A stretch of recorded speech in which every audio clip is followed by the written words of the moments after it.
Hello students, today I will teach you about high level language. Okay, as you know, machine language is very tough language that is very difficult for us to design a software or give the instruction to the computer for doing a work. Okay, but computer only understand machine language. Okay, so how will you write the instruction for the computer? So solution is high level language.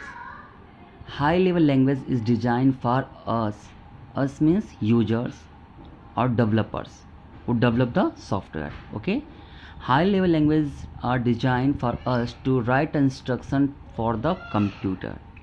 Okay, because high level language is very similar to English language. It is like an English statement, so you can easily understand this language and you are able to write the instruction to the computer.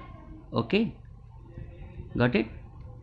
Now look here, high level languages are programming languages designed for users means developers, to write instructions in English like statement like C is equal to A plus B rather than in the machine language or using mnemonics. Okay, so there is no need to use machine language or mnemonics. You can write instructions in a English like statement like C is equal to A plus B. Okay, but you know computer does not understand high level language because computer understand only machine language. So again high level language are necessary to convert into the machine level language. Machine level language means in a binary digit form, in the form of 0 and 1. Okay, here we use two compilers, here two software. The name of that softwares are compilers and interpreters that converts high level language into machine code. Okay, then computer can understand and execute it, and again the result convert into the machine code to high level language, then we can understand. Okay, that is the role of compiler and interpreter. These are used for compiling means for converting high level language into the machine level language. Okay, so they are called translators. Is that clear? Now I'm going to explain what is the difference between compiler and interpreter. Students, both are translators and both are used for same purpose, to convert high level language into machine code. But the difference is compiler convert whole program into one go.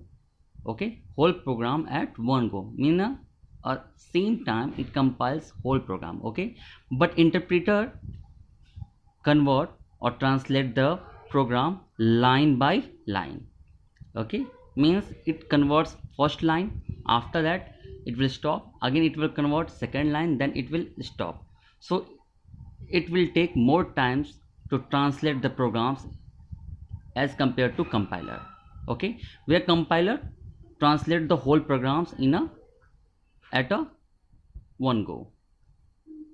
Okay, got it? Understand? Okay, now the next topic is history of software. Student, history of software means the fact about the software you. Okay, means which software developed on which year and who developed that software. This type of information is listed below. You can see here. First point, in 1842-43 AD, Augusta Ada Lovelace wrote a way of analytical engine to calculate Bernoulli numbers. For this, she is considered as the world's first programmer. Okay, so there is no need to explain about history of software. You can read these points one by one, on which year which computer was developed, which software was developed, and who developed that software or who invented that software or computers. Okay, so there is no need to explain about these points because that is only information about the software. Okay, and computers, on which year that was invented. Okay, and who invented. Okay, now read about these points. Okay, understand? Clear? Later I will tell you how many points are important to learn it. Okay, got it? So today I will give you the answers of all worksheet 1 2 3 4 5. Okay, then you will write answers from that worksheet. First you will tick the answers from that PDF file which I will give you in your book, and after that you will write the answers in your fair copy. Okay, only worksheet 4 and worksheet 5 you will write in your fair copy. Worksheet 1 2 3 will do in your book. Got it? If you have any confusion, you can ask me through the messages. Okay, have a good day.